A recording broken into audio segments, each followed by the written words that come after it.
Welcome to our channel. Today video will be discuss the deep tendon reflex, an important topic for nursing, NORCET, NEET and other competitive exam. So, what is the deep tendon reflex? Deep tendon reflex पढ़ने से पहले पता होना चाहिए कि tendons क्या होते हैं। टेंडन्स बोन को मसल से कनेक्ट करने का काम करती है। तो डीप टेंडन रिफ्लेक्स के थ्रू हमें पता है कि हर एक मसल्स को स्पाइन नर्व जो है सप्लाई करती है। तो कौन सी स्पाइन नर्व है और कौन सी मसल्स है, मसल्स की एक्टिविटी को चेक करने के लिए हम डीप टेंडन रिफ्लेक्स को असेस करते हैं। ठीक है। So deep tendon reflex also called DTRS are involuntary muscles contraction that occurs when a tendon is tapped with a reflex hammer. Deep tendon reflex को शॉर्ट फॉर्म में DTR कहा जाता है। जब किसी मांसपेशी के टेंडन पर परकशन हैमर से हल्का सा टैप किया जाता है तो मांसपेशी अपने आप सिकुड़ जाती है। इसे डीप टेंडन रिफ्लेक्स कहते हैं। एग्जाम्पल, जब डॉक्टर घुटने के नीचे परकशन हैमर से टैप करते हैं तो पैर अचानक से आगे की तरफ उठ जाते हैं। ये नॉर्मल होता है। These reflex help in assessing the integrity of the nervous system, peripheral nervous and spinal cord.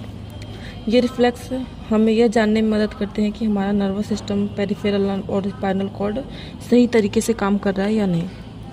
इसमें तीन चीज़ें इन्वॉल्व होती है ना, नर्वस सिस्टम, पेरिफेरल नर्व और स्पाइनल कॉर्ड। ठीक है। सो अब हम डिस्कस करेंगे why are deep tendon reflex tested. ये टेस्ट हम क्यों करते हैं। Assess the functioning of the nervous system, यह देखने के लिए कि नर्वस सिस्टम ठीक से काम कर रहा है या नहीं।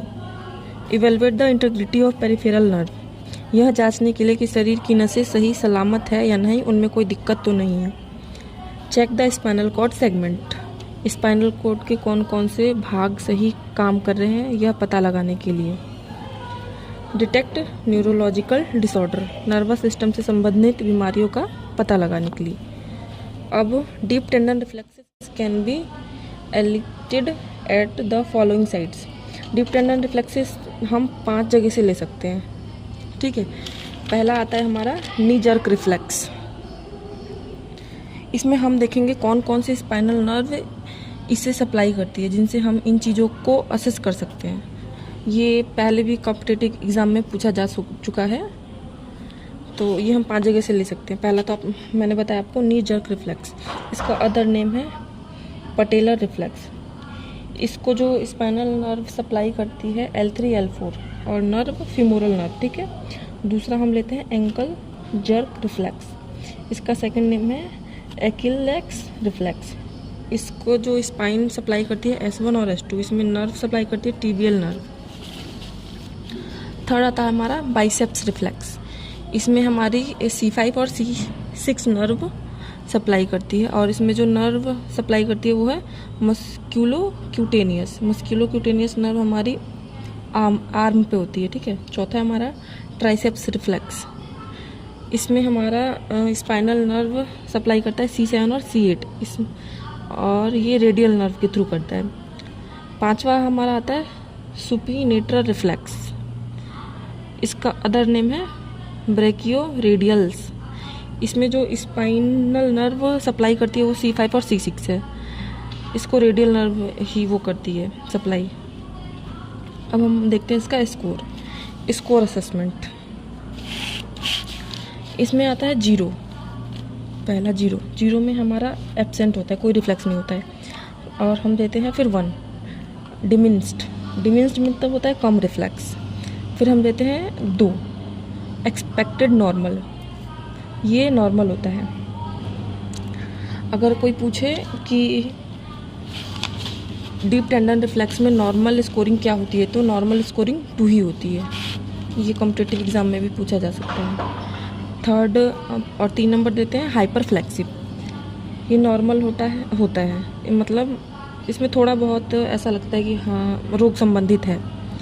फिर हमारा आता है 4 स्कोरिंग, जब हम 4 देते हैं। इसमें हाइपर एक्टिव हाइपर टोनस, इसमें पैर बहुत तेजी से हिलता है कभी।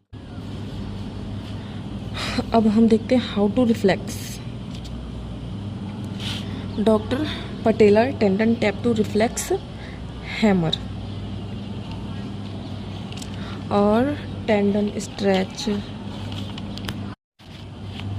इसमें डॉक्टर जो पटेला होता है ना हमारा, उस पर हैमर से, परकशन हैमर से टैप करता है तो टेंडन स्क्रैच करता है। The signal travels through the sensory nerve to the spinal cord. और जो हमारा सिग्नल ट्रेवल करता है सेंसरी नर्व के द्वारा स्पाइनल कॉर्ड के पास।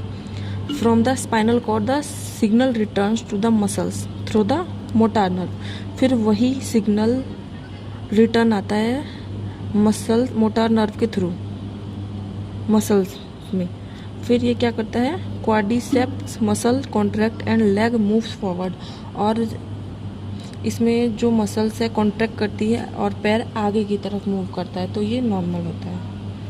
अब इससे रिलेटेड मैं आपसे एमसीक्यू पूछूंगी, वो नेक्स्ट वीडियो में, ठीक है। आई होप कि आप लोगों को समझ आ गया हो।